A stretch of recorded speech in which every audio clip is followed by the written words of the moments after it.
Welcome to Early Word. Today I'll be reading from Acts chapter 24. Paul appears before Felix. 5 days later, Ananias the high priest arrived with some of the Jewish leaders and the lawyer, Tertullus, to press charges against Paul. When Paul was called in, Tertullus laid charges against Paul in the following address to the governor. Your Excellency, you have given peace to us Jews and have enacted reforms for us, and all of this we are very grateful to you. But lest I bore you, kindly give me attention for only a moment as I briefly outline the case against this man. For we have found him to be a troublemaker, a man who is constantly inciting the Jews throughout the world to riots and rebellions against the Roman governor. He is a ringleader of the sect known as the Nazarenes. Moreover, he was trying to defile the temple when we arrested him. You can find out the truth of our accusations by examining him yourself. Then the other Jews chimed in, declaring that everything Tertullus said was true. Now it was Paul's turn. The governor motioned for him to rise and speak. Paul said, I know, sir, that you have been a judge of Jewish affairs for many years, and this gives me confidence as I make my defence. You can quickly discover that it was no more than 12 days ago that I arrived in Jerusalem to worship at the temple.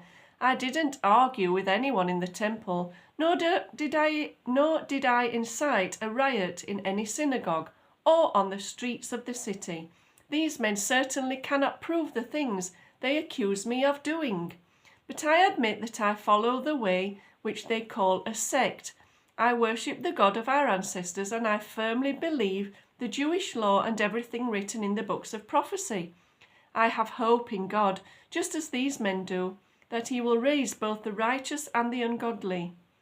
Because of this, I always try to maintain a clear conscience before God and everyone else. After several years away, I returned to Jerusalem with money to aid my people and to offer sacrifices to God. My accusers saw me in the temple and I was completing a purification ritual. There was no crowd around me and no rioting, but some Jews from the province of Asia were there, and they ought to be here to bring charges if they have anything against me. Ask these men here what wrongdoing the Jewish High Council found in me, except for one thing I said when I shouted out, I am on trial before you today because I believe in the resurrection of the dead. Felix, who was quite familiar with the way, adjourned the hearing and said, Wait until Lysias, the garrison commander, arrives, then I will decide the case. He ordered an officer to keep Paul in custody, but to give him some freedom and allow his friends to visit him and take care of his needs. A few days later, Felix came with his wife, Drusilla, who was Jewish. Sending for Paul, they listened as he told them about faith in Jesus Christ. As he reasoned with them about righteousness and self-control and the judgment to come, Felix was terrified. Go away for now, he replied. When it is more convenient, I'll call for you again. He also hoped that Paul would bribe him, so he sent for him quite often and talked with him.